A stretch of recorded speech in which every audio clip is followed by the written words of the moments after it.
Hi, thank you very much for agreeing to be interviewed this afternoon. It's very good of you. And I'd like to thank you also for leading the activity at Corton House in Norwich on the 1st of October. Could I ask you first to perhaps just sort of introduce yourselves and say a little bit about your background and how you ended up sort of working in care homes? Dot, would you like to go first? Yeah, hello. Thank Thanks. you for giving us this opportunity as well. It's really nice to be able to talk a bit more in depth around what we did at Corton House and what we do generally. So thank you.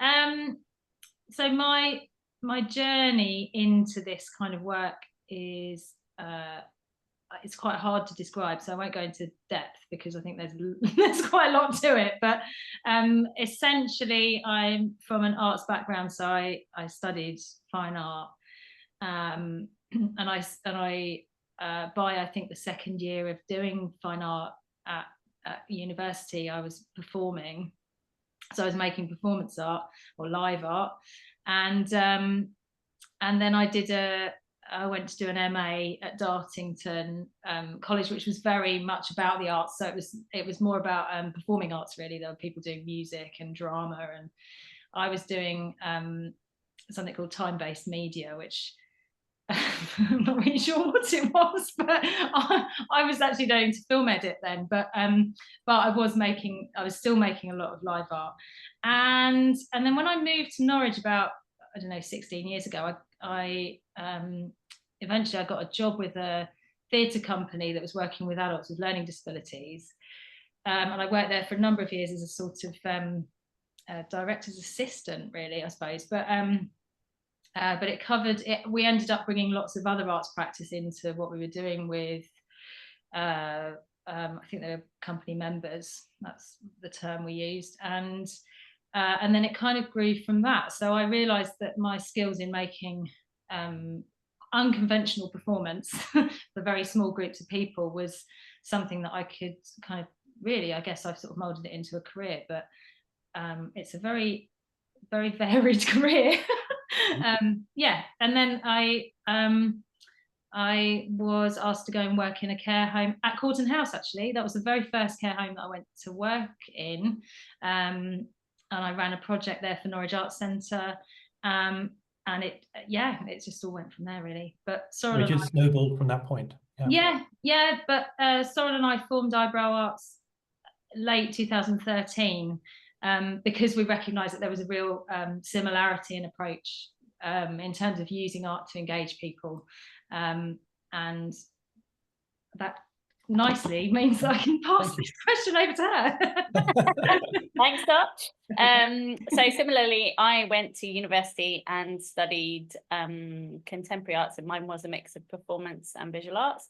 And my interest predominantly was in engaging people with their environment.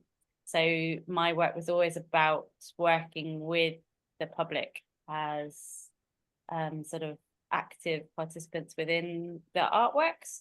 And to support that career, initially, I worked as a support worker for people with learning difficulties, which I found quite difficult, and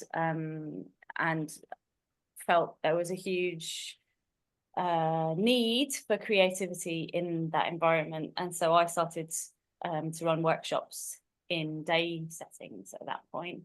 And then when Dot and I met in Norfolk, we kind of pooled our resources and our skills and set up Eyebrow Arts. And I think initially it was about us recognizing that although in institutions for people with learning difficulties there was a recognition that art was a really good vehicle for communication, that wasn't really stretching to care homes. And some of the day services that we worked with also worked with people with dementia, and there really wasn't much happening at all at the first sort of initially when we were first working. I think the people there, or even the managers of the organization, were like, we really don't know what to do with this, and do you want to give this a try? So we kind of took our process into that context, and both found it really inspiring and an enriching experience, and so we wanted to pursue it further, and that's when we sort of started to seek out different opportunities for doing it. And then we worked in care homes and in day settings. So do you think there's been a greater acceptance of this sort of work in comparison to when you started back in 2013, or is it still a little bit patchy? I think we've worked more, we haven't worked with that many different organisations. So there are a lot of big care home providers that I wouldn't be able to answer what their kind of take on it is, but certainly ones where we have worked there, I would say absolutely there's a recognition that creativity and being more open about what kind of stimulus you provide for people is really important. So I feel like there has been some movement to recognise that, but whether all care homes have that, I don't know. It's hard to say. Yeah, I think I'd say that what I have noticed over a number of decades really is that if you take an SEND context, education context, where there's been this really big movement to move away from curriculum and to use creativity as the heart of, you know, being able to engage people with, you know, severe communication difficulties. I think that has been accepted, and it's kind of over the last 10 years or so drifted outwards into other areas of society. And I think that the research into music, I mean, is everybody seems to know about that now, you know, that music is massively beneficial, particularly with people with dementia. And so I feel like that's been a bit of a gateway for us, because we use music in our work as well. It forms quite a small part of what we do, but it's a very important part. And I think that's become, I remember going into care homes when we started doing this, and we get the ukulele out, and it was a bit like, okay, what is this, you know, and almost like, and then you get maybe asked to do like an Elvis song or something, whereas actually we're using it in a much more improvised manner, and it's less about putting on a show, you know. So the ways that we have been received in those settings, because as artists, has definitely evolved and changed. I think people see that that's of benefit to have people with creative skills at their disposal, like whatever those are, in that context. Whereas I think, I definitely remember a time when it was much more, this is entertainment and not participatory. And the eyebrows might go up when we bring out something that is unexpected. Whereas now I think they're sort of like, ooh, like it was more of an excited response rather than what's going to happen now? And equally maybe the sort of, because this is perhaps going off on a tangent a bit, but we're called Eyebrow Arts because we felt when we started that the work was a bit eyebrow raising. It was like, okay, that's surprising. And it's a bit of a play on the term highbrow, because we were bringing information, you know, our own research into artworks and artists that actually weren't particularly mainstream understood. And we were presenting them, you know, in quite, well, I suppose actually it was quite an academic way, and having these conversations which you wouldn't necessarily expect, I think, at that time. I would say, I think you're definitely more likely to see it now, but yeah. So you can see a development over time, over the last decade or so, that's moving in the right direction. Do you have a particular philosophy that underpins the work you do? Or do you not think about it as a philosophy? Do you just do it? No, I think we thought quite carefully about it over time, because we've been asked, and we ask ourselves every time we make work, we ask ourselves those questions about, like, you know, why are we doing this? What is our aim here? What are we trying to do? And so we have, interestingly, we got it written up on a big board in our studio, and I haven't got the big board with me here. But the bits that have kind of, you know, cemented themselves in my brain, I'll sort of try and articulate in a bite-sized way. So the sort of first thing is to be in the moment. So when we're working with people in a creative way, it's about us being really present in that moment, not being sort of preoccupied with our previous plan or the stuff that we brought in or what I'm going to do next. It's really being there and the reason for that is that then you can be more responsive and then you are more receptive. So sometimes the offers that people present in that collective creative moment are not in the same format, that they're not verbal, you know, they're not going to say, can we do this now? You know, it's not that sort of communication. So because it's much more subtle and it's much more about body language or it's about a physical action or a sound, or it can be so many different things that you have to be in the moment to receive it. So that's the kind of primary thing. And the other thing I think that's really important, like you see, I've got my notes written down here, which is why I keep looking to the side, is that you have to be open to it evolving. So when we'll prepare material to take into a setting, what we're trying to prepare are openers. So something that we can offer that might draw out a creative response from somebody else, but we have to be ready to go where they want to take it and not to hold on to where we want to take it, you know. So it's sort of, there's an importance to let go of your ego in that environment. And that's not easy, is it? It's not easy. No. People struggle with that, absolutely. Yeah. No, and especially when you're asked to frame things when you first when you begin, you know, if there's somebody there who says, and today we've got some artists who've come in to give us a talk about, and then they say something that's quite, you know, it's like, well, actually, we're not sure. We don't know where this will go. We don't know what this is. You know, we have a framework, but yeah, it's an interesting thing to negotiate that, and also to sort of, I always have a bit of a moment of like, oh dear, who am I within this? Which I think relates to this idea of like having an underpinning for the work that we do. When people applaud at the end of something and it makes me feel terribly uncomfortable, because in a way it's like, you know, this can't happen without you. Like you're the reason this is working, not me. Like, you know, and you know, us being here together is really important. But yeah, it's an interesting. So I think primarily we try and create a space where that creativity can flourish. So where the kind of, there's a less of a hierarchy in it. So that's what you're trying to set up. So the lacking of a hierarchy, I can totally support that, and I can see how important that is. But do you find sometimes that's quite hard to get away from, particularly as you both come in? And I guess it may depend a little bit, if you're working with people with dementia, how far down the road they are in what sort of, if they're perhaps less aware, then those social norms sometimes go, and you're more likely to have a more equal relationship with them than you would perhaps if they were at an early stage. Do you see that at all or not? I think that that we like, you know, the thing is that their presence is very valued to us. You know, them as and anything that they bring to that is placed quite high, pretty high, you know, higher than even, you know, what we're saying, in the sense that, you know, we value any input, and actually we sort of like,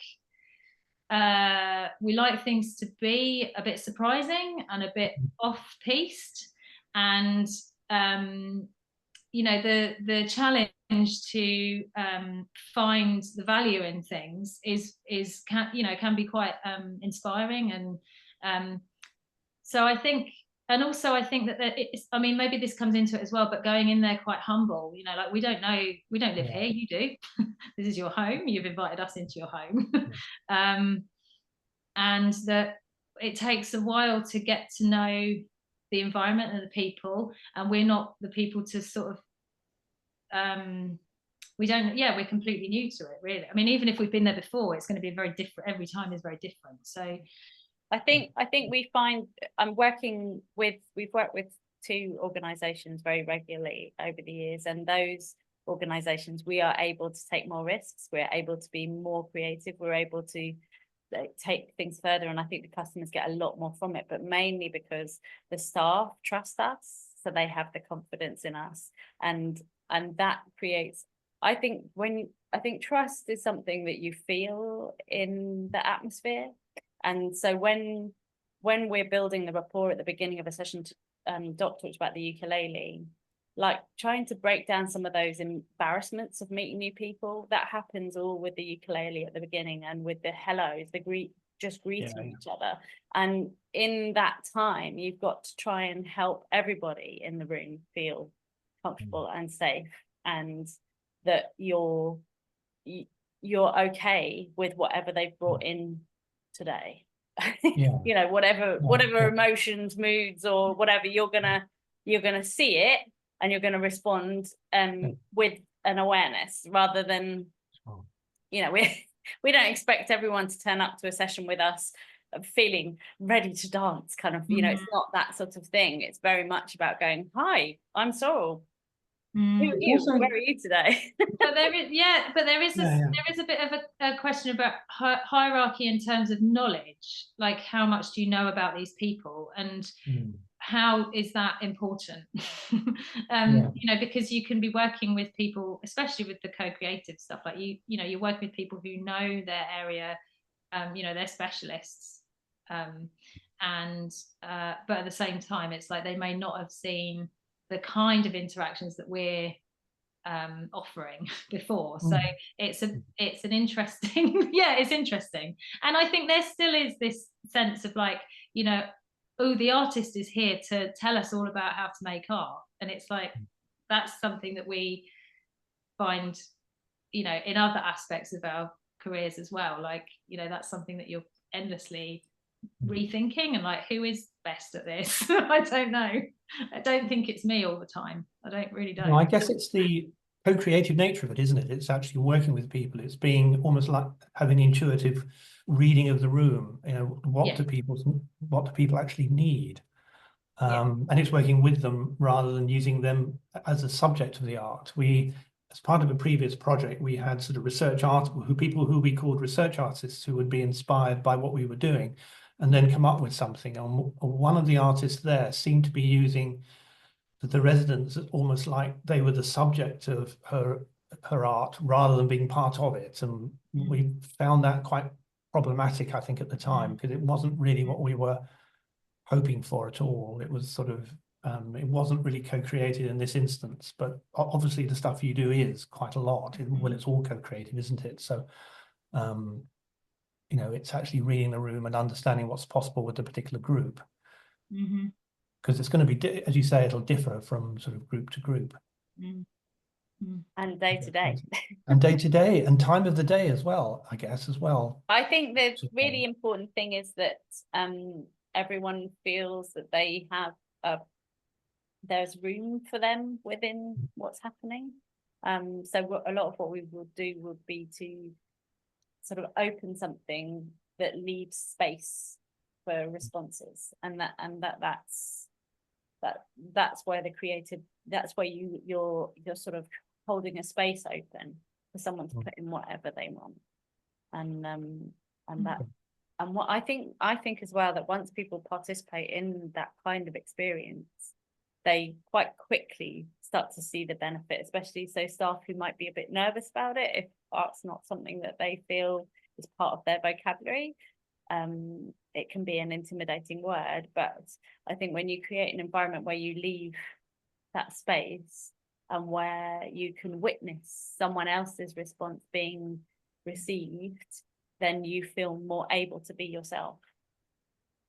Yeah, I think you're right. It's sometimes, so my own experience has been sometimes a bit of a hard sell with the carers in the care homes that we worked with.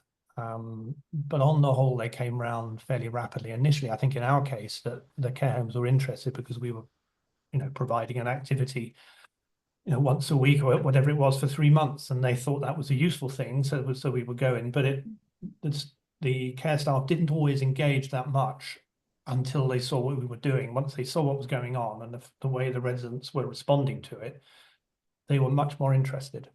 And that seemed to work better then. But it didn't happen instantly. So I guess this is a sort of a learning curve for them as well that has to be respected, I suppose, isn't it? So when you do, and you've spoken about this a bit, what what makes a successful activity?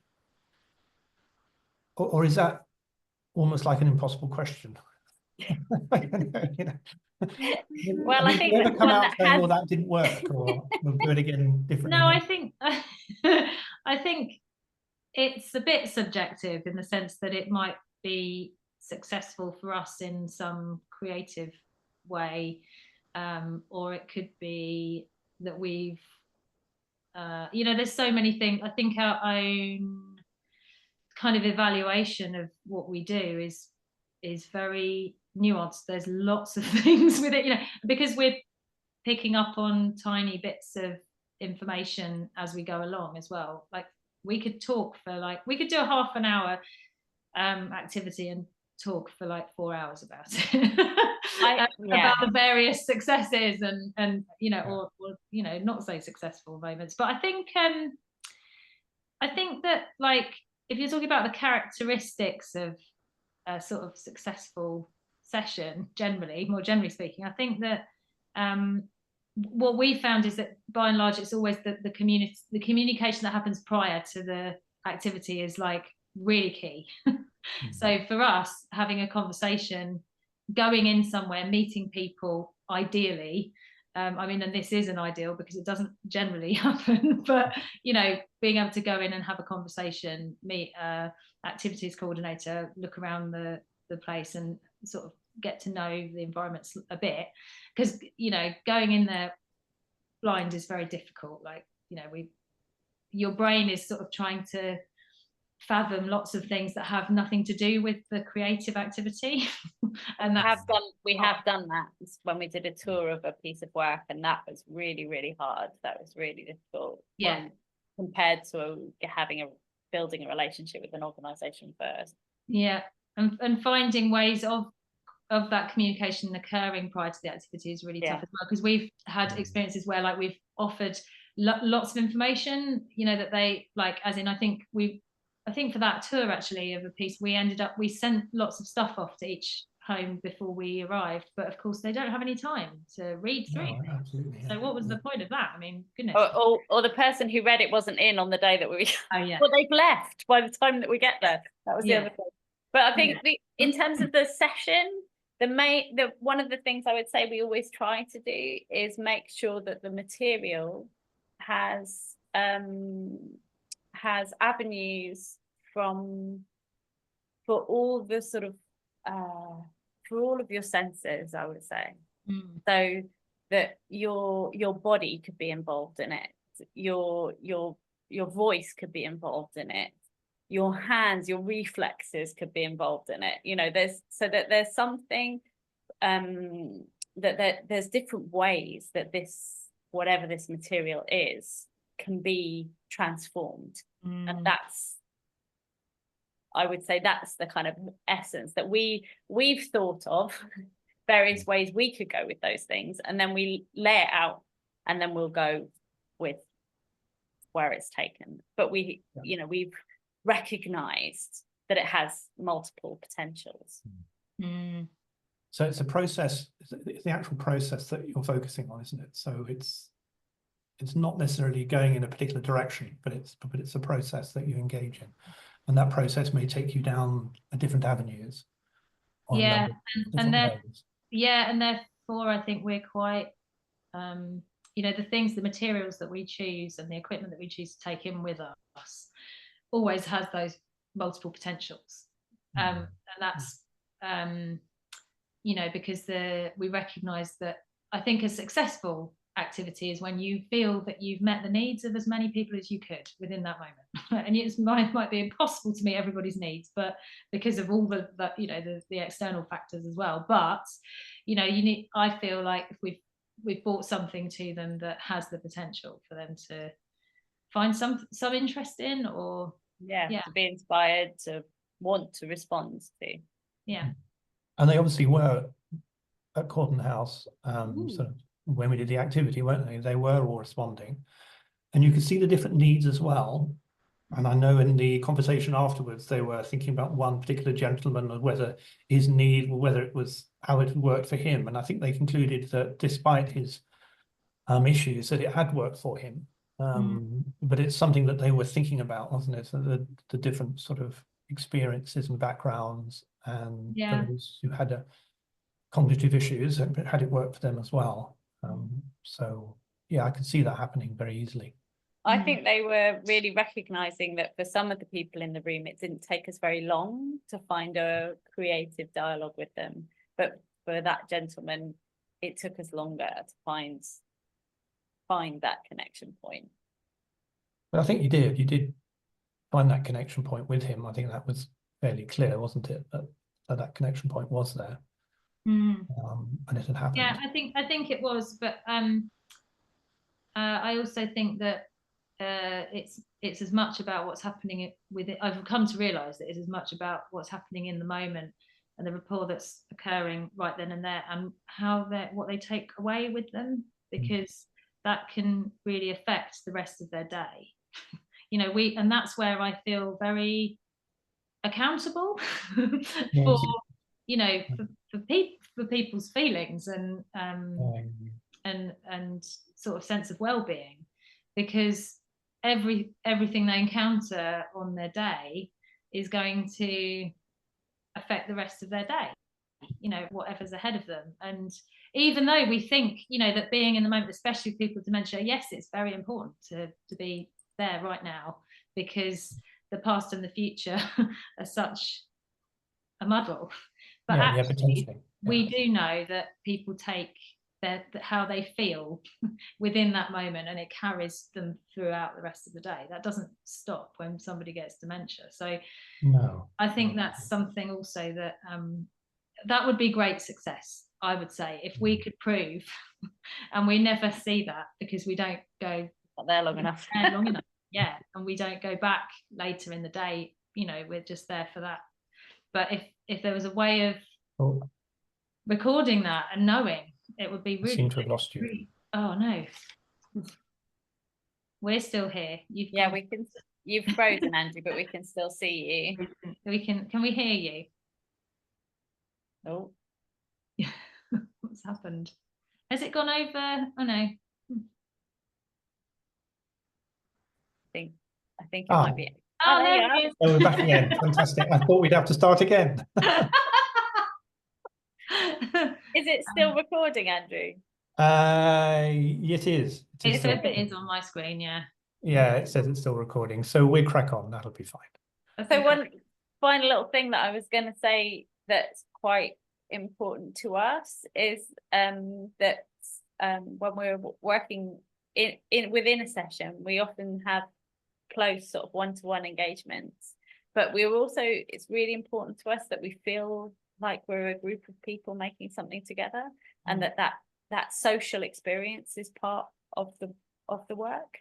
And yeah, I just wanted to put that out there, because I think that's something that the staff at Courtney House talked about afterwards, as a bit of a revelation, that the importance of seeing the residents seeing themselves as part of a group of people rather than everything happening one-to-one. And I think that from personal experience, I know how important that is, especially when people are beginning their dementia journey, not feeling like they're separated from society and they can't participate. And I think Dot and I's motivation has always been an interest in making sure that art is accessible, and in whatever consideration needs to be thought about, how can you maintain the kind of the quality and the challenging and the inspiration of the artwork, but also make sure that people can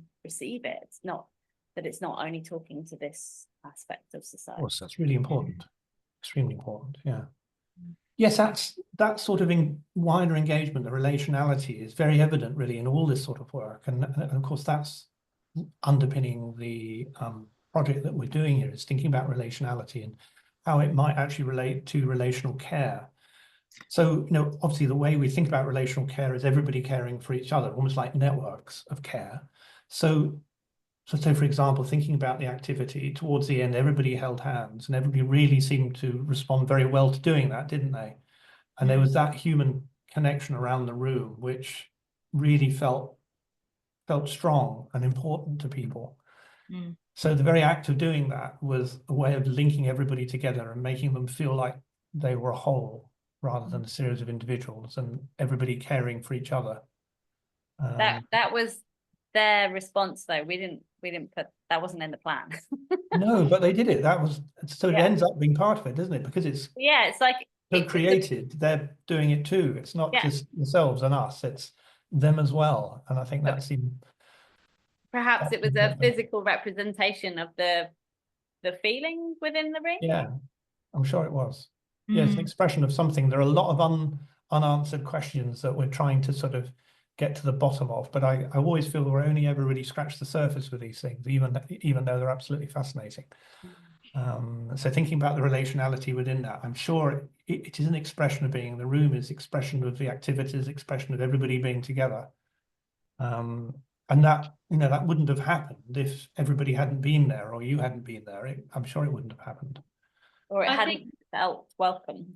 yeah, Yeah, although I think felt comfortable. there was a spontaneity about that hand holding, but I also think that we do try and wrap sessions up by having a sense of togetherness, because actually when you're working so intensely one-to-one with people, I mean, you're holding the space, but you're and everyone in it, but you're also recognizing that each person is having a very different experience to each other. And so in a way it's like you've got to get both of that experience in there, and then to bring it all back to like, we are together. And that is very important. That's a hugely important part of being a human being. And Totally, that yeah.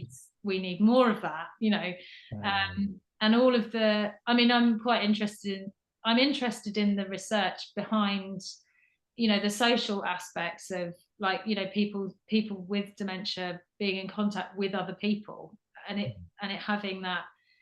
I think that can be applied to absolutely everyone, obviously.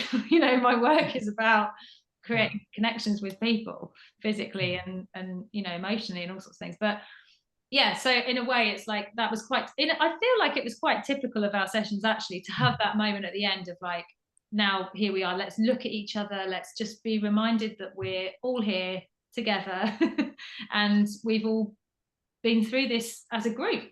Like, It's a collective thing, isn't it? Entirely collective thing. Yeah, absolutely. And that sort of really underpins, I mean, there are all sorts of complex relationships going on, aren't there? The relationships between you and the group, and both ways. These are not one-way relationships. So the networks of care between you and the group, individuals and carers. So, the one-to-one basis, which is necessary with more advanced dementia. And there's within the group itself. So we've got those various sort of levels of relatedness going on. And the co-created art activity is one of the things I think that's bringing the whole thing together. And it's giving it an overall coherence or a reason for being that perhaps without the art activity, it wouldn't really be like, it certainly wouldn't function in the same way. No. No.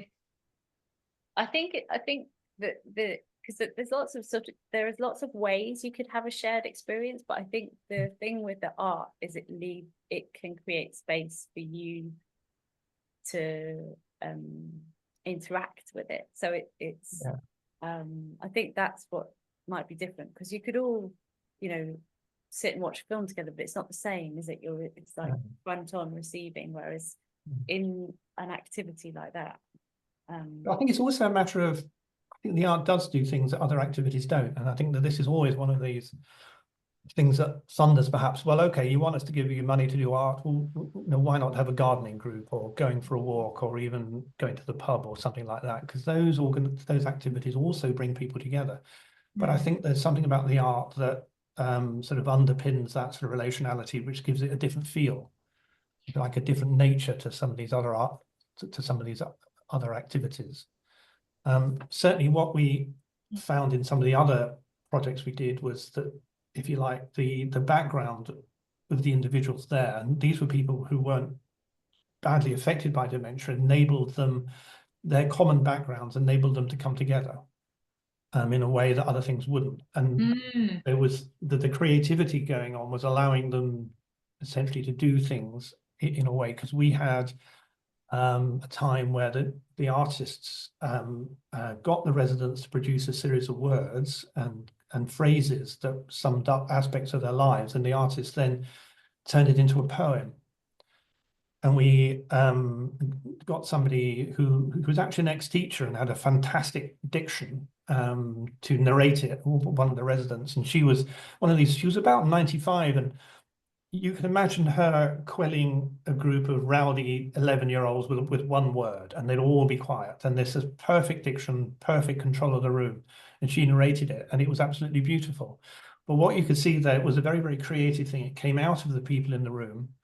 And their shared experiences underpinned it. So they were talking about going swimming before the war with their mothers.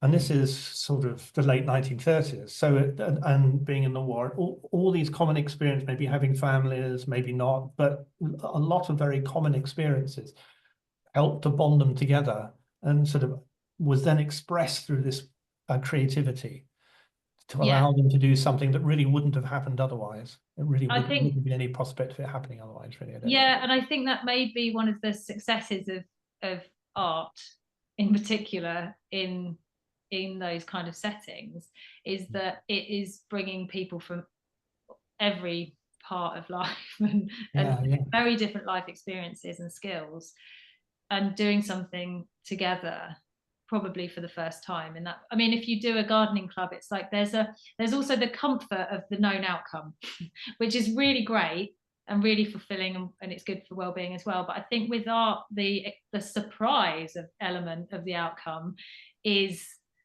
it's different. I think it fires different things in the brain. I think it makes that you can be surprised, and because it's so social. I mean, Sorrel's done a lot of work with walking, and I find that really interesting as well, because when people go on a ramble, you know, they can find things to talk about. Like, it's quite extraordinary the connections that are made while people walk. But of course, you can't walk in a care home. You know, there's a lot of people who can't walk at all. So you've got to find another way of like bringing together people from very different, from different parts of life, parts of the world, parts of whatever, and finding commonality, but also embracing their difference, like completely. Like, you know, that's totally relevant. This, you know, where you're coming from and what you've got to say is relevant, although none of us here have the same experience. No, of course. I mean, one of the things I was thinking about after analysing that previous exercise was that maybe it's becoming a way of dealing with the world that people are actually in. So it's almost like a way of responding to who you are. It's a way of narrating your life or whatever, and we're bringing together a shared experience with people as a way of dealing with the now, dealing with the present. I'm not sure whether does that mirror it, because I thought, well, you know, maybe it's about resilience, because resilience is about trying to deal with the present. It's about having strength in that moment. There are various ways of understanding resilience, of course, but that's one of them. It's having strength in the moment, perhaps dealing with issues that you have in your life at a particular time, and having the strength that otherwise you might not have. So I was wondering whether co-creativity and sort of arts experience was possibly an expression of that. It might be a bit of a long shot, but it was the thought, you know, it was the thought. Yeah, I'm not sure. I think one of the things that we prize quite highly as artists is the importance of play and being able to feel playful in your response. And I think, like Dot said, there's things that in art, in the surprise factor, that playfulness is about you making connections and associations that mean something to you, sharing it, and someone receives it. And so it's that exchange where I would say art brings something different, because you can't necessarily foresee what you'll trigger for someone, and they can't foresee how you'll respond to their playful offer. So I feel like that's, I don't know, maybe I'm going off on a bit of a... No, I don't think you are. I think there's a lot in play, and it's not a topic I know huge amounts about, but there was a paper written in I think the American Journal of gerontology on play with older people with dementia within these sort of contexts. And of course, I can't remember the detail of it now. It's such a while ago since I actually read it. But it was good. I remember being very impressed by it and thinking that play is something that underpins a lot of this sort of work. And it's something that's actually important. So well, I think as there is artists, something in play. you can value play in an adult way. I mean, it's often a word that's only used in relation to children, but actually it's really, really fundamental to your learning and your understanding about something, right? So I feel like we don't actually stop needing that as adults, and so I feel like that is perhaps part of what's special about. You may well be right. I can't remember the exact reference, but I'll find it and I'll send it on in case it's useful. It might not be, of course, but you never know. I'll do that. I'll send it on. Is there anything about the actual nature of the sort of interactivity of these sort of activities that perhaps comes to mind that I haven't asked you about? But the sort of relationality of these sort of activities. And if there isn't, that's fine. No worries. Maybe we've covered it all. But if there is anything that comes to mind, just say.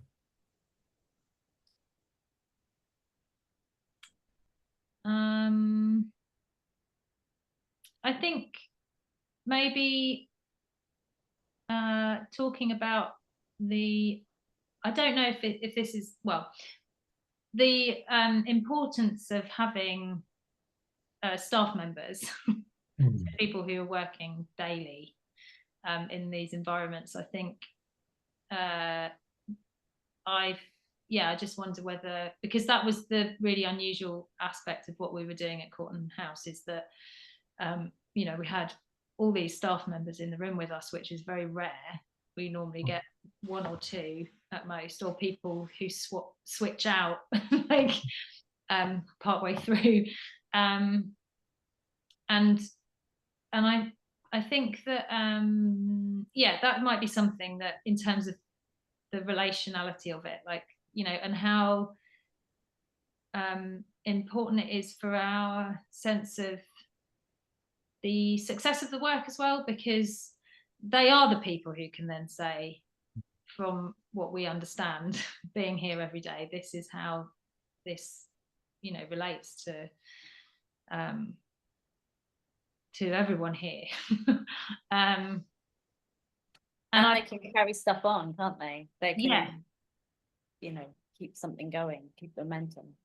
Yes, yeah. And I think that maybe, as much as I'm sort of absolutely astonished when you find a really great care assistant or activities coordinator or care home manager. It's like, I can't really believe they're just extraordinary. Like, I can't believe what they do. And I feel that while we learn about someone within that moment, and they learn about us within that moment, it's like, I don't know, it's just really important, I think, for that work to be recognized in both worlds. So, for artists and people making work with people, to sort of see that this stuff is being facilitated, or these modes of communication, these attempts to connect, is being facilitated like 12 hours a day, every day, in these places. I mean, it's sort of, I mean, I imagine, I know, I have heard of schemes where they've had artists in residence in care homes. I mean, how amazing. I cannot imagine. Like, it would be overwhelming to see that level of care and relationality happening like all the time around you. But yeah, I don't know, I'm not sure where I'm going with that, but I think there's something to be said for, like, I want more staff to come into our sessions always. And I feel, I think we recognize the benefits that they can have from having that exactly as well, that it's enriching, it's feeding. I mean, I know when I worked as a support worker, one of the things that was quite hard was to not get sort of exhausted into apathy. And that, you know, where you've lost your imagination because there's monotony to what you're doing. And, you know, I know that we've definitely had feedback from staff over the years about like, oh, that was really refreshing, you know, that it was kind of like reawakening. And I think for them to recognize that they, as themselves, as the person they are, as well as in their role, are important in that room. I think that can be. And maybe and this perhaps goes back to your early question about hierarchy, I guess, is that like that you know, it's important for them to know that we don't need them there just to be bodies in a room. You know, we don't want them to be there to, you know, necessarily for the, I mean, the care needs of people are very obviously high priority, but you know, it's about modeling what's happening as well. And if you've got a bunch of people sat together and there's like even 5 people in a group who are all doing the same shape, it's like there's much more of a chance that everyone else will do it. Whereas it's just me and Sorrel, it's like, why would you know, there's not that sense of cohesion as such, you know. It really helps to have people who can even if they don't quite understand what's going on. You know, they know that there's a modeling of what we're there's something happening. Yeah. Absolutely. Yeah. No, that sounds good. I think there again, those relationships are absolutely key, because what was very evident at Corton House, and thinking back all the other ones we've been involved in, is that, you know, we're slotting into a series of pre-existing relationships a lot of the time, aren't we? So we've got a sort of a certain amount of negotiation going on because of that as well. Because these relationships are already there and may have been going on for years and been building for years, and suddenly we come and slot, and got to work within that. Yeah. And can I ask you? No, sorry, can I just ask you, if somebody's going to start as, say, a young, inspired, inspiring artist wanted to start work in this area, what advice would you give them? Is there anything you particularly say? Apart from probably to team up with someone who's not young and inexperienced. I think that you know, I mean, we all start somewhere, but I think that it's really, I mean, we never work without each other. You know, there's a real, we're a unit, Sorrel and I, when we go into a care setting, and I have never felt very comfortable going in by myself. And that's really important, because then you can learn from the experience. So as well as being important for the people you're working with, that you've got someone who can hold the space and someone who can do one-to-one, it's also really important that you can then reflect and digest. And these experiences aren't always positive, so you really do need to have that support system. I think the other thing I'd add to what you said, Dot, is the communication thing that Dot mentioned earlier. So make sure that you're really build a relationship with someone in that care setting who understands where you're coming from and what the parameters of what you're trying to do are, because I think it's really important that this isn't sort of done to. That sounds a bit that's sort of, maybe that's but I think that's really important, that if you have to have that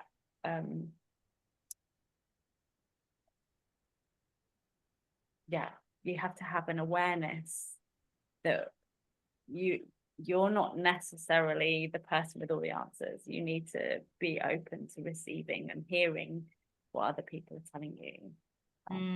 That's really important. Yeah, and you also need to be really open to things not going as planned. Almost expect the unexpected. It's like, but you have to be, that's a bit of a maybe a characteristic thing. You know, like I mean, we have, like, you know, there are skills like improvisation skills and all sorts of things like that that can be very useful with that. But I think that I would say that I had a lot of time early on feeling very uncertain that what I was doing was right and that it was impactful positively. And that's because you have a critical voice anyway, and all artists, you know, they have this, like, is this good enough?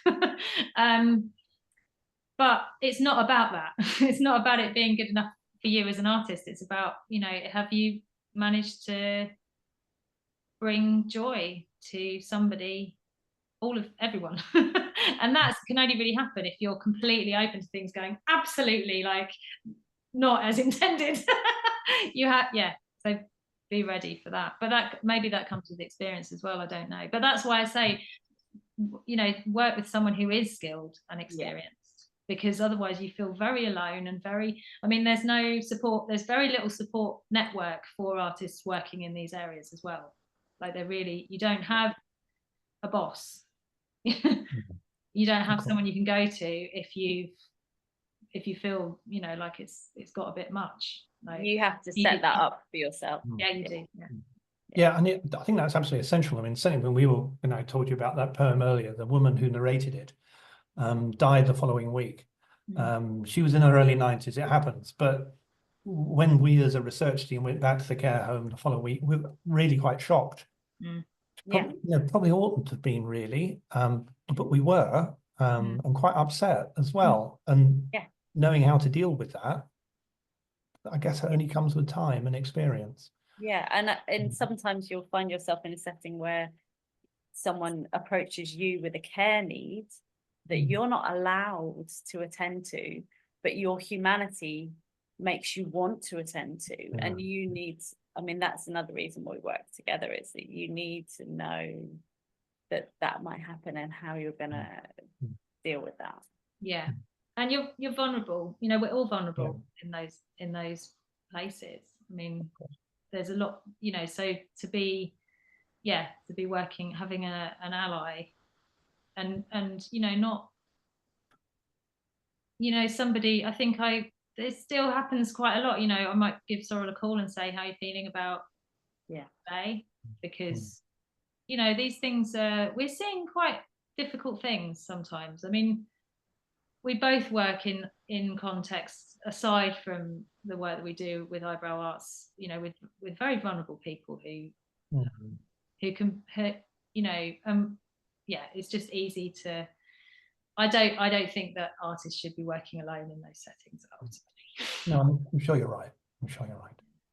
Well, I'd like to thank you both very much for taking part. It's times we've almost done an hour. I mean, you know, when you're enjoying a conversation, time flies, isn't it? Wow, sorry. No, not at all. A lot of editing to do. Not at all. No, I really enjoyed it. A really enjoyable conversation. So I'll thank you, and then just turn the recording off. Thank you very much. Okay. Thank you.